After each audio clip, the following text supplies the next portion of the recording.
प्रदान थो करे। बिस्मिल्लाहिर्रहमानिर्रहीम। साईं, अॼु गवर्नमेंट बॉयज़ प्राइमरी स्कूल काज़ीपीर जो साल जो इम्तिहान हली रहियो आहे, जंहिंमें साईं गुलाम यासीन नारई जेको हर साल असांजे स्कूल खे सुठे नमूने सां छिकाण कंदो आहे, सुवाल जवाब पुछंदो आहे। उन बाबति हाणे साईं यासीन खां पुछंदासीं सभिनी जो ओवरऑल क्लास जो कमु कीअं थियो। साईं गुलाम यासीन असांजे स्कूल जो कीअं तव्हांखे कमु नज़र आयो? साईं, ही माज़ीअ में ही जेको ही मिसाली स्कूल आहे न, कुझु यूसी जा वञी रहिया आहिनि। उन्हनि मां काज़ी पीर महमद बि हिकु स्कूल, उन में असां सीनियर जी हैसियत सां हर साल असां कमेटी में या एज महिमान तौरु तव्हां जहिड़ा दोस्त दावत ॾींदा आहिनि, ईंदा आहियूं। बिल्कुलु साईं, हिते जेको आहे तव्हां पेटे अलफ़ जा अॻवान बि आहियो, तव्हांजी बि महिनत आहे, पंहिंजे ॻोठ जी सार लहो था, ऐं उन खां बि एछेम उन जी बि महिनत आहे। ऐं हीअ जेके बि तव्हांजा उस्ताद आहिनि, सिर्फ़ु सीनियर आहिनि, हिकिड़ो न्यूब आहे। सभिनी ॾाढो मां मुतमिन थियो आहियां जॾहिं मां 5 क्लास में साईं मोहम्मद आज़म कैंडीअ जे क्लास में वियुसि। सच पुछो त उते मूं जामेट्री, त्रिकुंडा, कुंडूं ऐं उबता सुबता अनपुरजनि जा क़िस्म नंढो वॾो जेका बि हुयो मूं पुछा कई। उन मां अंग्रेज़ी, उन में जेको सो मूं सुवाल जवाब कया। उन में फ्रूटनि जा, भाॼियुनि जा, जानवरनि जा, रिश्तेदारनि जा, रंगनि जा उहे स्पेल सां मूं उन्हनि जो बिल्कुलु ॾाढो मां मुतमिन थियुसि।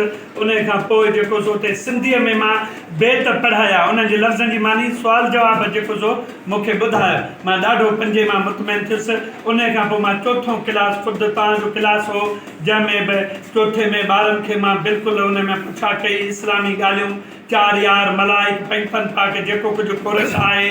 उन खां पोइ जेको ग्रामर अखर लफ़्ज़ आहे सबक़ पढ़ाई में लफ़्ज़नि जी माना बि मूं पुछा कई। मां ॾाढो साईं सुल्तान सोलिंग साल्तान जी क्लास मां मुतमिन थियुसि। बिल्कुलु उन में बि महिनत हुई तव्हांजी।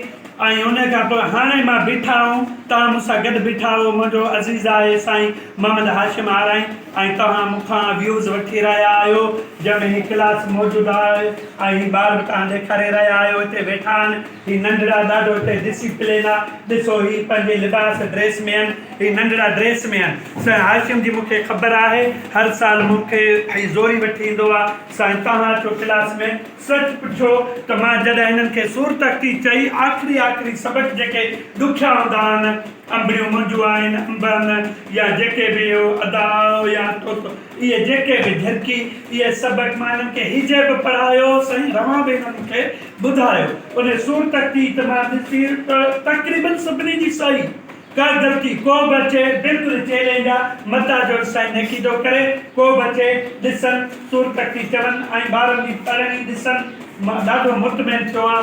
अंग बि साईं 100 ते पढ़ायो आहे। वॾी ॻाल्हि साईं रीडर ॿारनि किताब खां पोइ उन जा बि कुझु सबक़ जेको साईं पढ़ाया, जेके ॿारनि मूंखे पढ़ी ॿुधायो। माशाअल्लाह, डिसिप्लिन, ॿारनि जी सरासरी, उस्ताद मौजूदु हुआ, सफ़ाई सुठाई। साईं मां तव्हांखे साईं सुल्तान, साईं मोहम्मद हाशिम, साईं मोहम्मद आज़म, असद, जेके बि तव्हांजा उस्ताद, साईं मिठल मुंहिंजो क्लास फेलो आहे, एचएम जी महिनत, तव्हांजी महिनत, सभिनी खे मां जस ॾियां थो। हमेशह ही महिनत आड़ी रही ऐं महबतूं रहियूं। त हीअ त स्कूल वञी हिकिड़ो ही ॿियो मुंहिंजो ॻोठ प्यारो खानारे जेके मिसाल वञी रहिया आहिनि, काफ़ी स्कूल। सो असांखे अञा महिनत जी नौजवाननि खे ज़रूरत आहे। नौजवान पढ़ाइनि पिया ऐं असांजा सीनियर बि उन चाह ऐं महिनत सां पढ़ाईंदा पिया अचनि ऐं सीनियरनि खां नौजवान सिखंदा। लख महिरबानी साईं सुल्तान। साथ सलामत, सन सलामत, हक़ मौजूदु, सदा मौजूदु, हमेशह तालीम जो दर्स ॾींदा रहंदा।